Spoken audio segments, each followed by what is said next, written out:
Alright, so here's the deal. You need to tighten that one there to 16 Newton meters of torque. So because this whole thing spins, what you got to do is you got to get a 22mm socket, stick it onto the magneto nut, hold it. You'll be holding the chain with that as well, and yeah, so hang on to that side, torque it on this side. Where'd I put it? Got my torque wrench here somewhere. So this is a torque wrench, old school as, 10mm socket on the end. Bought this second hand for around 30 New Zealand dollars. It's good quality, probably about 30 years old, but it should still be pretty accurate. Cool. So I'll see how I go. Alrighty, so what I've done is I've just squeezed this in. It is the washer that stops the bolt from unwinding while the motor's going. I just lifted the end up a little bit with a pair of pliers, just a small pair of needle nose, which is just that pair down there. Yeah, no nice shoes anyways. And just use my pair of vice grips just to squeeze it up flat against the surface of the bolt there. And so what I'll do is I will rotate with my handy dandy crescent which is in there. Just get the motor to spin around. See the other one there? Flat. Do exactly the same there. Then I'll move on to the assembly of the rocker assembly in the top half of the motor. And then we should be getting there. Cool. Alrighty, so it's all tight, all done and dusted. This thing's on nicely. My new torque wrench is working freaking beautifully. While I was here, I tightened up my 4 head bolts. These ones here to 40 Newton meters. Just because my friends, well, the guy's garden shed who I'm borrowing to fix this, his GN250 is passing oil out from here and here, so I don't really want to have to take off the head again in another 6 months and give those another tighten. And they did need about 5-10 pounds of torque.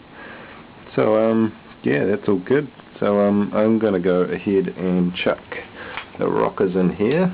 So you can see this bolt here and this bolt here hold in these 2 rocker axles. I don't know what the proper word for them is, but that's what I'm going to call them.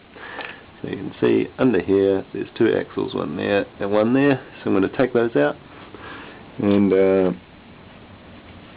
insert the axles through the hole in the rocker here. Going to make sure, well, the inlet and the outlet rocker is slightly different, but I'll kind of figure out which one's which, as I don't know anymore. That should be pretty self-evident. Chuck them in there. I'm going to lube it up with a bit of engine oil, just so that when it starts up, before it starts splashing the oil around there, that is already lubed.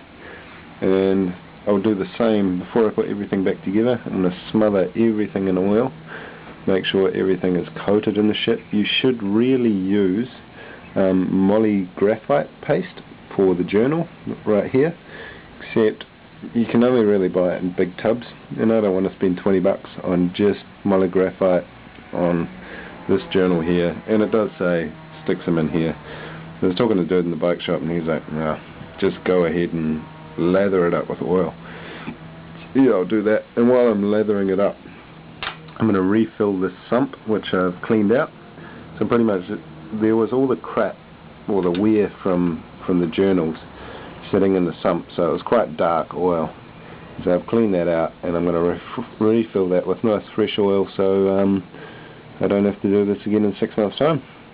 And yeah, so I'll chuck these rocker arms on their axles, and yeah, I guess I'll chuck it together then. Sweet. Alright, so this is a rocker assembly. So we shaft out, give it a bit of a clean. You might be able to see from there that I've already put one in. There's a little washer that sits just in here, which I've almost lost. Just give it a bit of a clean if there's any crap in there.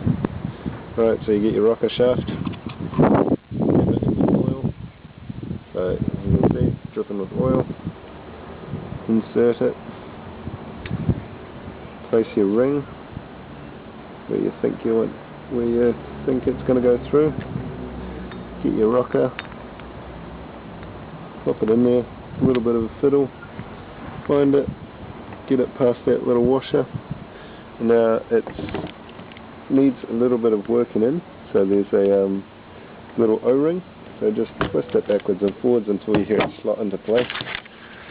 Yeah, so pretty much what the deal is the little O-ring at the top of this, and it's a real nice tight fit, so just use your pliers, wriggle it backwards and forwards until it goes down in there, and if we flip it back out this way, you can see down this hole, you got to find the thread, pop your bolt in there, and then tighten it up, and that's installed.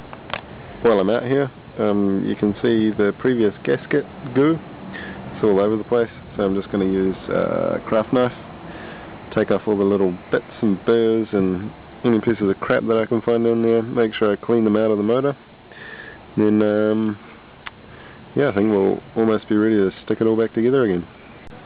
Okay, so before I lube up here and stick it all back together, I'm just reinstalling the chain tensioner. Probably doing it in the wrong order. This may be the last thing you want to do, except I'm not sure how a chain tensioner works, so I just want to see that the chain is tensioned, because I won't be able to see that once I put the head on.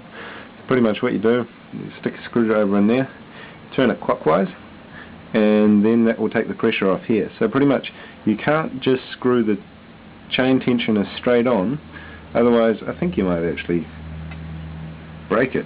So what you got to do is you got to take the tension off of this screwdriver while you do up these nuts with your fingers, and then give them a really good tighten, and that should be the chain tensioner reinstalled. Oh, and don't forget to put the little plastic lug on the end so you don't get water and crap in there. But yeah, so my chain is being tensioned now. Well, it's not, because I've twisted it here. But yeah, so alrighty, so what I'm going to do is I'm going to apply a gasket goo right along here. So what I'm going to do is I've just dipped a bit of toilet paper in the gas tank. I'm going to wipe right around here with petrol and toilet paper. Also do my fingers before that, but then before that I got to do all this lubing up. So I'll do that now, and then I'll wipe it off. I've just got a bit ahead of